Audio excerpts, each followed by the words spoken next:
Today I want to talk to you guys about assets versus liabilities. So stay tuned.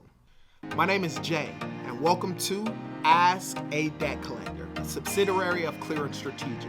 Now, I've been in the debt collection industry for over 15 years. Over the last 10 years, I've been the go-to guy for friends and family for questions regarding debt and credit.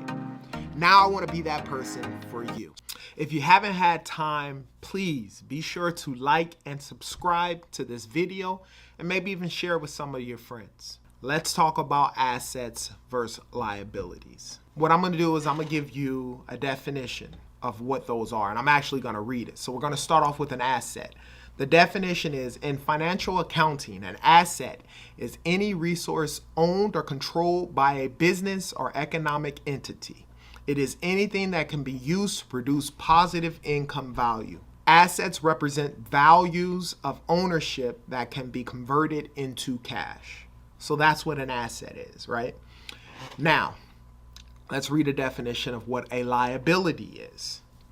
In financial accounting, a liability is defined as the future sacrifices of economic benefits that the entity is obliged to make to other entities as a result of past transactions or other past events.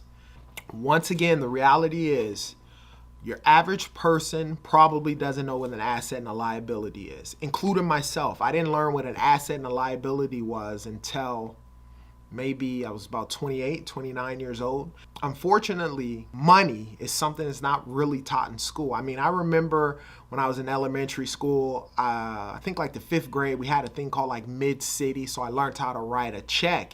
But I didn't learn anything about money. I didn't learn anything about assets and liability. And these assets, liabilities, things about money is taught from your parents, right? And so unfortunately, if you had a parents who didn't understand financial freedom, didn't understand anything about money and the aspect of how to grow it and the difference between an asset and a liability, then chances are you'll fall under that same umbrella. Unless, obviously, like myself, I read a book. I was raised by my grandmother. She never really taught me about money. She comes from what we consider the industrial age, which is a time and a place a long time ago where you actually worked for a company for 20 or 30 years.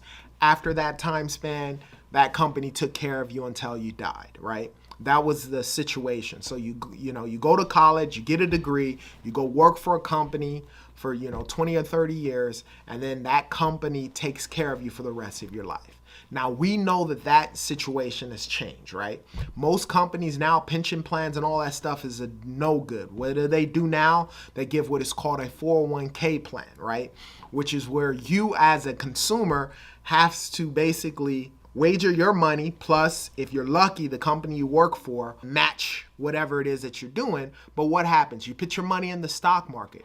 The average person has no idea about anything with regards to the stock market. So companies went from a pension plan where they actually take care of you to being like, hey, no, we can't afford to take care of these people because people are living a lot longer. In the industrial age, people didn't live as long. I think the expectancy age was 65 or something like that. People now are living to 85 to 90. So that's an extra, 20 years that these companies have to take care of you. So of course they got together and said, hey, what can we do?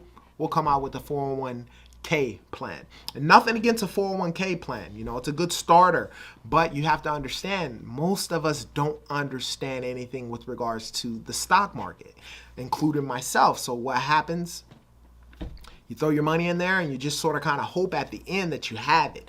Now, to give you a story about this, when the market crash happened, the housing bubble and the market crash happened around 2008, I specifically remember getting an old man on the phone who was basically bawling his eyes out. He was retired. He ended up having to go back and get a job because he had one of those 401k plans. He had over $3 million saved up, and it got wiped out when this housing market crashed. An asset, and this is something I learned from Robert Kiyosaki, an asset is something that puts money into your pocket.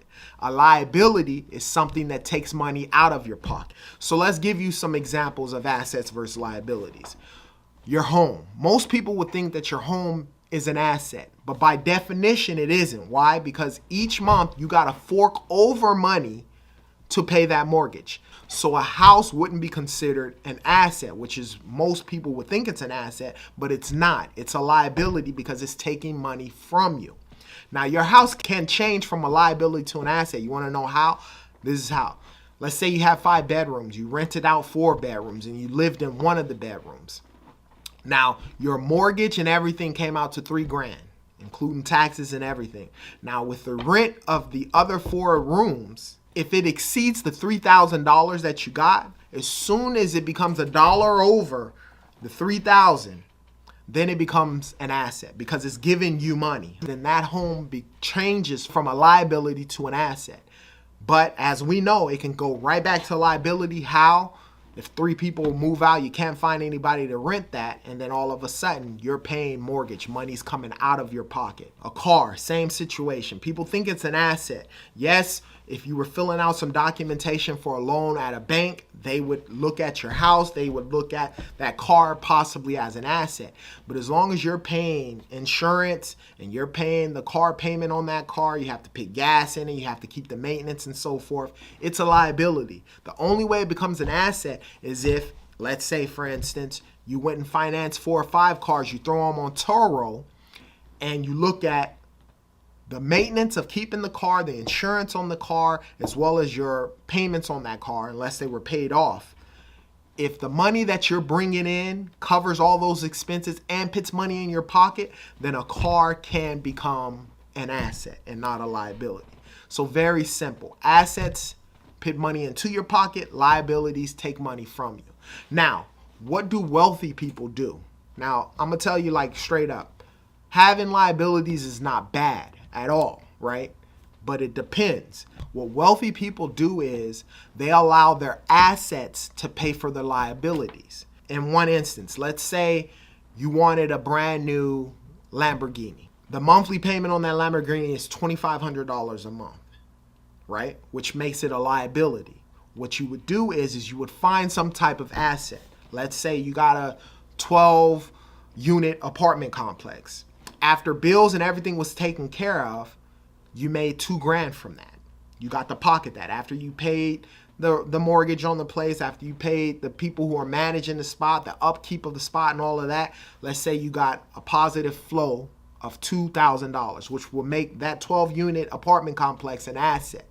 Then you take that $2,000 that you were getting, you take $1,200 of that, and you pay for the liability. That's what wealthy people do.